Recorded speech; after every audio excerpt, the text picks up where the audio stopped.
ஹரஹர நம பார்வதீபதையே ஹரஹர மகாதேவா. அருளாளர்கள் அருளுலா சண்டேஸ்வரர். மெய்மையே திருமேனி வழிபட நிற்க வெகுண்டு எழுந்த தாதைதாள் மழிவினால் எரிந்த அம்மையான் அடிச்சண்டி பெருமானுக்கடியேன் என்று சுந்தரமூர்த்தி சுவாமிகளால் கொண்டாடப்பட்டவர் இந்த சண்டேஸ்வரர்னு சொல்லக்கூடிய விசேஷமான அடியவர். சிவவேதியர் குடும்பத்தில் வந்தவர். பொன்னி நதி பாயக்கூடிய கரையோரத்தில் தென்கரையில் திருசேஞ்சல்லூர் என்ற ஊரில் வேதியர் கூட்டம் அந்த இடத்துல நிறைய இருக்குது. அந்த வேதியர் குடும்பங்கள்லாம் அங்கே பவித்திரமாக தங்கியிருந்து வேதம் ஓதிக்கொண்டு 4 வேதங்கள்லாம் சொல்லிண்டு ரொம்ப விசேஷமாக பெருமான வழிபாடு பண்ணி கொண்டு வருகிறார்கள். அப்படி விசேஷமாக வழிபாடு பண்ணி வந்த குடும்பத்தில் காஷ்யப கோத்திரத்தில் எச்சதத்தன்னு ஒருத்தர் இருந்தார். அவருக்கு பவித்திரைன்னு சொல்லக்கூடிய விசேஷமான ஒரு பெண்ணை கல்யாணம் பண்ணி வைக்கிறான். 4 வேதங்களும் வேத ஆகமங்களும் எல்லாம் இந்த எச்சதத்தனுக்கு விசேஷமாக பயிற்றுவித்திருந்தா. வேதியர்களுடைய கடமை பிரகாரம் வேதம் ஓதுறது, இப்படி அருந்தொழில்களும் செஞ்சு கொண்டு சௌக்கியமாக அங்கே வாசம் பண்ணிட்டு இருக்கா. அப்படி நல்லறம் நடத்தும் பொழுது அவர்களுக்கு ஒரு குழந்தை பிறக்கிறான்.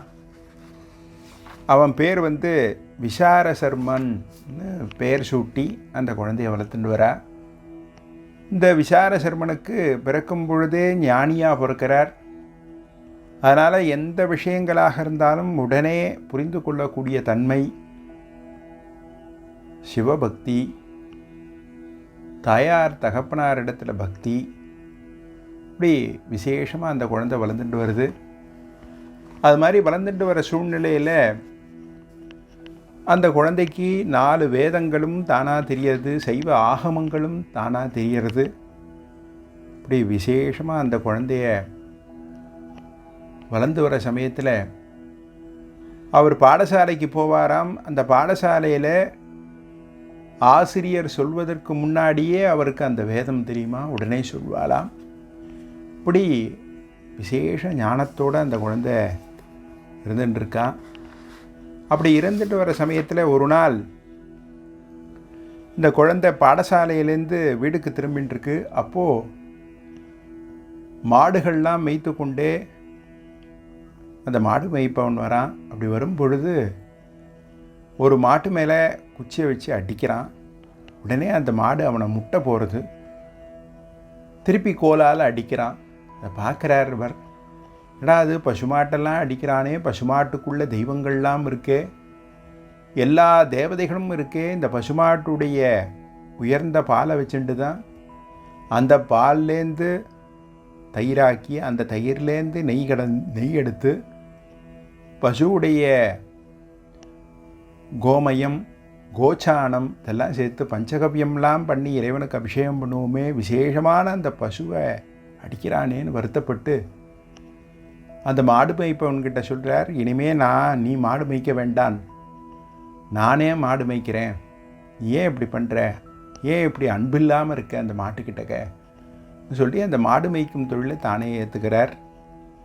ஏற்றுட்டு அந்த தொழிலை அந்த பசுமாடுகள்லாம் காலையில் மேய்ச்சிட்டு காட்டுக்கு போவா. அந்த பசுக்களுக்கெல்லாம் தடவி கொடுப்பா. அந்த பசுக்கள் இடத்துல பிரியமாக இருப்பா. அந்த பசுக்கள்லாம் இவர் மேய்க்க ஆரம்பிச்சதுலேருந்து நல்ல வளர்ச்சியாகவும் புஷ்டியாகவும் இருந்தது. அதோடு மட்டும் இல்லை, நிறைய பால் கறக்க ஆரம்பிச்சிது. கன்றுகள்கிட்ட பாசமாக இருக்கிறதுனால கன்றுகளை பிரிஞ்சு இருந்தாலும் இருக்குமே தவிர இந்த விசாரசர்மாவை பிரிஞ்சு அதனால் இருக்க முடியாது. அப்படி ஒரு பிரியமாகவும் ஆனந்தமாகவும் இருக்குது. நாள் ஆக ஆக இந்த பசுமாட்டுகளுடைய காம்புலேருந்து தானாக பால் சுரிய ஆரம்பிச்சது. அவ்வளோ வளர்ச்சியாக இருந்தது. இவர் மாடு மேய்க்க ஆரம்பித்ததுலேருந்து விசார சர்மாவுக்கு எப்பொழுதுமே சிவலிங்க வழிபாடு, சிவ வழிபாடு இதெல்லாம் பண்ணிகிட்டே இருப்பா, ஆராதனை பண்ணிகிட்டே இருப்பா. இந்த பசுமாடு மேய்க்கிறதுல வந்ததுலேருந்து பூஜைகள் பண்ண முடியல. அதனால் என்ன பண்ணுறார், காட்டில் இந்த பசுமாட்டுக்கள்லாம் அழிச்சிட்டு போய் மேய விட்டுட்டு தான் அங்கே இருக்கக்கூடிய மடுவில் குளித்து மண்ணினாலே சிவலிங்கம் பண்ணி வச்சு தன்னை மறந்து பூஜை பண்ணுவாள்.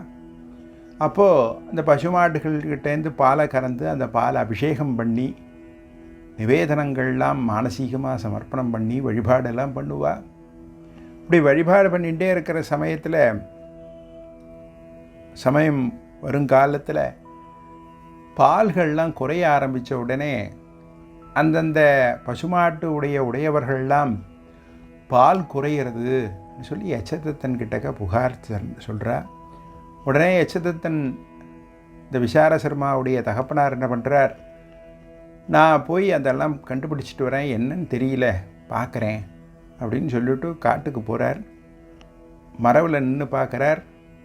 இந்த விசார சர்மா வழக்கம் போல் ஸ்நானம் பண்ணி பெருமானுடைய ஞாபகமாகவே பெருமானையே நினைச்சுண்டு பெருமானையே உள்ளுக்குள்ளே வாங்கி எல்லாம் பெருமானாக பார்த்து கொண்டே என்ன பண்ணுறார், சிவலிங்கம் சமைச்சு அந்த சிவலிங்கத்துக்கு அபிஷேகங்கள் ஆராதனைகள்லாம் பண்ணி வழிபாடு பண்ணி தன்னை மறந்த நிலையில் இருக்கா. அப்போ கறந்து வச்ச அந்த பாலெல்லாம் சுவாமிக்கு அபிஷேகம் பண்ணிகிட்டே இருக்கா. மரவில் இருக்க யட்சதத்தனுக்கு கோபம் வருது. இது மாதிரி நித்தம் இவன் பாலை வீணாக்கிறான் போல இருக்கு, அதனால தான் பசுமாட்டு உடையவர்கள்லாம் கோச்சிக்கிறா, இப்படி பாலை வீணாக்கிறானே அப்படின்னு சொல்லி கோபத்தோடு வரார். வந்தவர் என்ன பண்ணுறார், காலால் சிவலிங்கத்தை உதைக்கிறார்.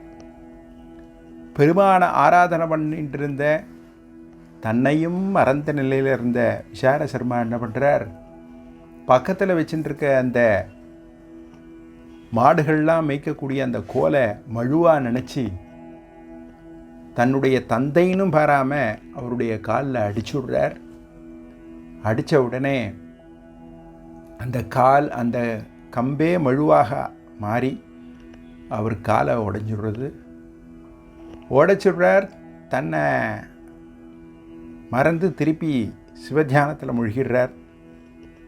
இப்படி தியானம் பண்ணிகிட்டே இருக்கிறதுனால சுவாமி உடனே பிரத்யக்ஷமாகி அண்டர்பிரானும் தொண்டர் தமக்கு அதிபனாக்கி அனைத்தும் யாம் உண்ட கலமும் உடுப்பவனவும் சூடுவனவும் உனக்கே ஆக சண்டேசர்பதம் தந்தோம் என்று அங்கு அவர் பொன் தடமுடிக்கி துண்டமதிசேர் சுடற்கொன்றை மாலை வாங்கி சூட்டினார்.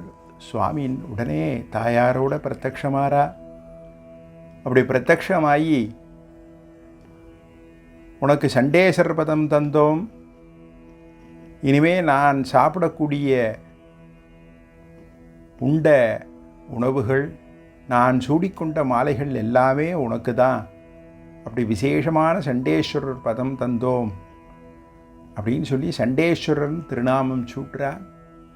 அப்படி விசேஷமாக அவருக்கு தீட்சை பண்ணி வச்சு தன் கூடவே நிறுத்திக்கிறா. இந்த யட்சதத்தனுக்கு இவரால் தண்டிக்கப்பட்டதனால அவருக்கு நல்ல கதி கிடைக்கிறது, சிவகதி கிடைக்கிறது. இப்படி விசேஷமான அடியவர் சண்டேஸ்வர பெருமான். ஆலயங்களுக்கெல்லாம் நாம் போகும்பொழுது அவசியம் சிவத்தியானத்தில் இருக்கக்கூடிய இந்த சண்டேஸ்வர பெருமானை வழிபாடு பண்ணணும். சண்டேஸ்வர பெருமான் தான் பெருமானுடைய முழு ஆசீர்வாதத்தையும் முழு அனுகிரகத்தையும் நமக்கு வாங்கி தரக்கூடிய வள்ளல். அதனால் அவசியம் அவரை தரிசனம் பண்ணோம். அவர் எப்பொழுதுமே சிவத்தியானத்தில் இருப்பாலாம். அதனால் அந்த தியானம் கலையக்கூடாது. அந்த தியானம் கலையக்கூடாதுன்றதுனால தான் அவர் இருக்கக்கூடிய, அதாவது சுவாமியுடைய கோமுகத்துக்கிட்ட அவர் உட்கார்ந்துட்டுருப்பார். அந்த கோமுகத்துக்கிட்ட போகும் பொழுது இந்த கையை என்ன பண்ணோம், அப்படி தேய்க்கணும். இப்படி தேய்க்கும் பொழுது சிவசிவான்னு வரும். இந்த 2 கையை அப்படி தேய்ச்சோம்னா சிவசிவன்னு வரும். அப்படி சிவசிவன்னு வரும் பொழுது அவர் கண் முழித்து யாரோ வந்திருக்க அடியார் பார்ப்பார். அவர் தான் நமக்கு அந்த சிவபுண்ணியத்தை வாங்கி கொடுக்கக்கூடியவர். அவருடைய நட்சத்திரம் உத்தரபல்குனி நட்சத்திரம்னு சொல்லக்கூடிய உத்தரம், தை உத்திரம். 30/1/2024 செவ்வாய்க்கிழமை அன்னைக்கு அவருடைய திருநட்சத்திரம் வருது. அவசியம் பெருமானை தரிசனம் பண்ணி பெருமானுடைய பாதங்களை போற்ற வேண்டும். தென்னாடுடைய சிவனே போற்றி, எந்நாட்டவர்க்கும் இறைவா போற்றி.